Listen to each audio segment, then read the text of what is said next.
বিহার সীমানা এবং বাংলাদেশ সীমান্তের কাছাকাছি অবস্থিত গোয়ালপুকুর বিধানসভা, যে কারণে এই কেন্দ্রের কৌশলগত এবং জনসংখ্যাগত তাৎপর্য রয়েছে। একসময় কংগ্রেসের ঘাঁটি, তার সঙ্গে বামেদের টক্কর। পশ্চিমবঙ্গের তৃণমূল সরকার গড়লেও অধরাই ছিল উত্তর দিনাজপুরের গোয়ালপুকুর বিধানসভা। বর্তমানে এই বিধানসভা তৃণমূলের দখলে। তবে এবারও কি এই বিধানসভা কংগ্রেসে কিছু করিশ্মা করতে পারবে, নাকি তৃণমূলেই ফের জিতবে? নজরে গোয়ালপুকুর বিধানসভার ভোটের ভবিষ্যৎ।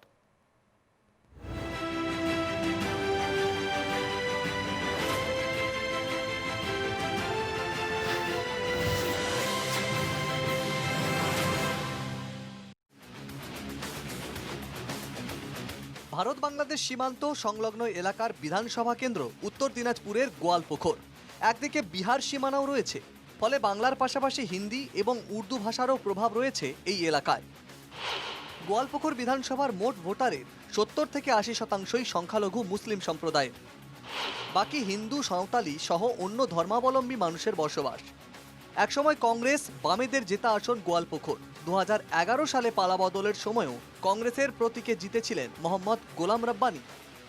2021-এর বিধানসভা নির্বাচনে গোয়ালপুকুরে তৃণমূলের প্রার্থী গোলাম রব্বানীর প্রাপ্ত ভোট ছিল 1,05,649। বিজেপি প্রার্থী গোলাম সারোয়ার পান 32,125 ভোট। কংগ্রেস প্রার্থী নাসিম এহসানের প্রাপ্ত ভোট ছিল 19,391। গত লোকসভায় তৃণমূল বিজেপির মধ্যে এই বিধানসভায় জোর লড়াই হয়েছিল। গোয়ালপুকুর বিধানসভাটি রায়গঞ্জ লোকসভার অন্তর্গত। 2024-এর লোকসভা নির্বাচনে বিজেপি প্রার্থী কার্তিক চন্দ্র পাল পরাজিত করেন তৃণমূল প্রার্থী কৃষ্ণ কল্যাণীকে।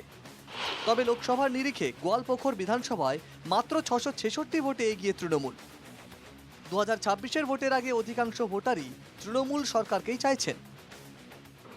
যারা আছেন, এই তৃণমূল সরকারের যতগুলো নেতা আছেন, আমাদের সাধারণ লোকের পাশে সুখে দুঃখে সুবিধায় অসুবিধায় সবসময় আমাদের পাশে থাকে ক্ষেত্রেই আমরা সুবিধা পাচ্ছি।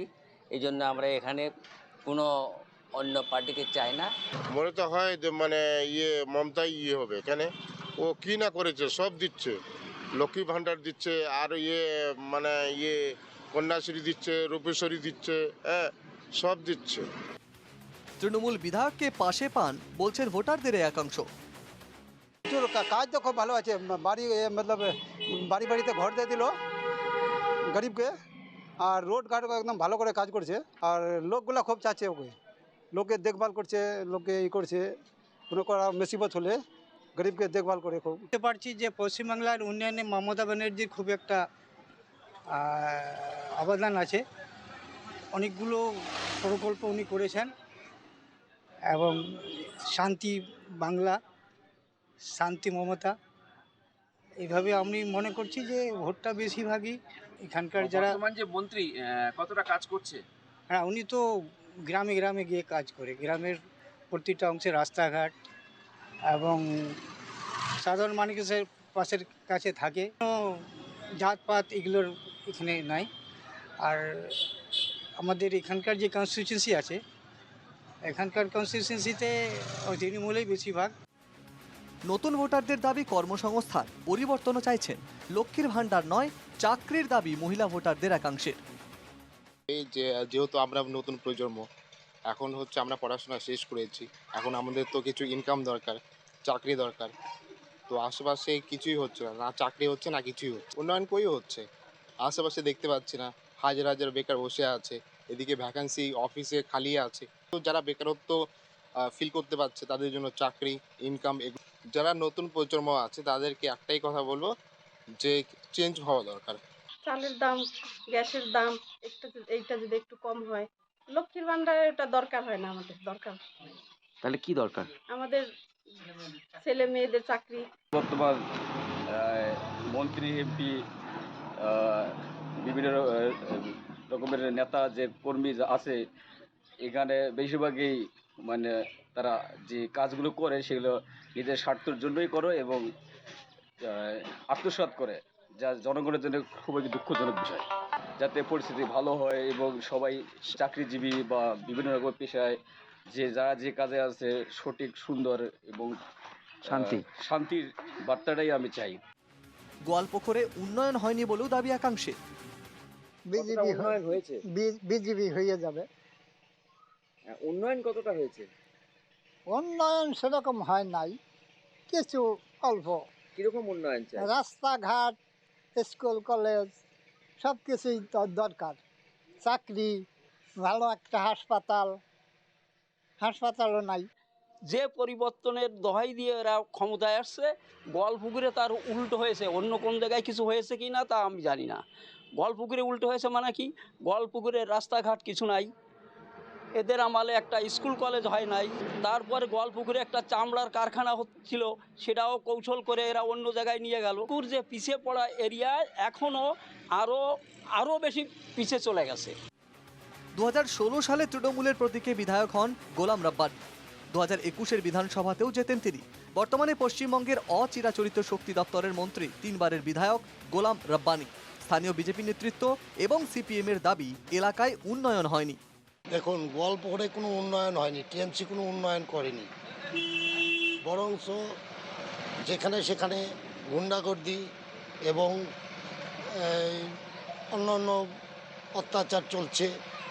তবে গোয়ালপুকুরের মানুষের একটাই মনের চাহিদা, পরিবর্তন চাইছে। ঝামেলাতে শিলিগুড়ি যেতে হয়, গরিব মানুষের বাচ্চা আছে, শিলিগুড়ি যাওয়ার ঝামেলা হচ্ছে। তারপরে সিলেবাসটা চেঞ্জ হয়ে যায়, এখানে কিষাণ বিহারে পড়াইটা, বেঙ্গালির পড়াইটা ভালো মতন করে হয় না। তো আমরা চাই যে এখানে, বা সাধারণ মানুষও চায় যে এখানে কলেজ হোক। আর গরিব মানুষের একটাই আছে যে আমার বাড়ির ছেলে পড়াশোনা করে কমপক্ষে একটা প্রাইমারি বা হাই স্কুলের শিক্ষক হোক। আমাদের আমল ছিল তখন গোয়ালপুকুরে কংগ্রেসের ব্লক প্রেসিডেন্ট, সভাপতি, তারপরে আপনার গ্রাম পঞ্চায়েত দখল কংগ্রেসেরই থাকছিল। হচ্ছে যে গোয়ালপুকুরে এইভাবে উন্নতি হয়নি। গোয়ালপুকুরের যেটা ডিমান্ড কলেজ উর্দু কলেজের ডিমান্ড বলে, বা উর্দু কলেজের বাহাদুর শাহ জফর নামের কলেজ বলে এখানে ভোট নিয়ে বিধায়ক হয়েছে, কিন্তু তার শিলান্যাসও এখানে হয়নি। একসময় কংগ্রেসের শক্ত ঘাঁটি এখন অনেকটা টলমলে। তবে স্থানীয় কংগ্রেস নেতৃত্ব আশাবাদী ফের কংগ্রেস ফিরবে এই আসনে। এখানে আমরা পঞ্চায়েতের সময় 3টা জেলা পরিষদের মধ্যে 2টা জেলা পরিষদ আমরা জিতে নিয়ে আসছি। মানুষ কংগ্রেসের সাথে আছে, মানুষ কংগ্রেসকে চাচ্ছে আগামী দিন পরিবর্তনের জন্য।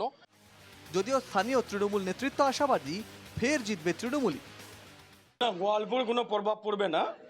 গোয়ালপুকুরে এসআইএন নিয়ে অনেক কারচুপি করলো ইলেকশন কমিশনার আর সেন্ট্রাল সরকার, বিজেপি সরকার, কিন্তু গোয়ালপুকুরের মানুষ বুঝে গেছে এসআইরে কে পাশে ছিল না। যুব সমাজ তো যুব সাথী করে দিল মমতা ব্যানার্জি, সেই জন্য যুব সমাজ এখন সব দেখছে মমতা ব্যানার্জি ছাড়া কেউ নাই।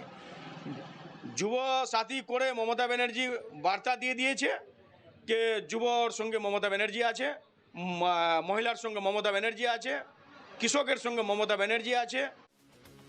সব মিলিয়ে একসময় কংগ্রেসের ঘাঁটি গোয়ালপুকুরে এখন কার্যত দুর্বিষহ অবস্থা হাত শিবিরে। ফের কি এখানে তৃণমূল তৃতীয়বার জেতার খেতাব ধরে রাখতে পারবে?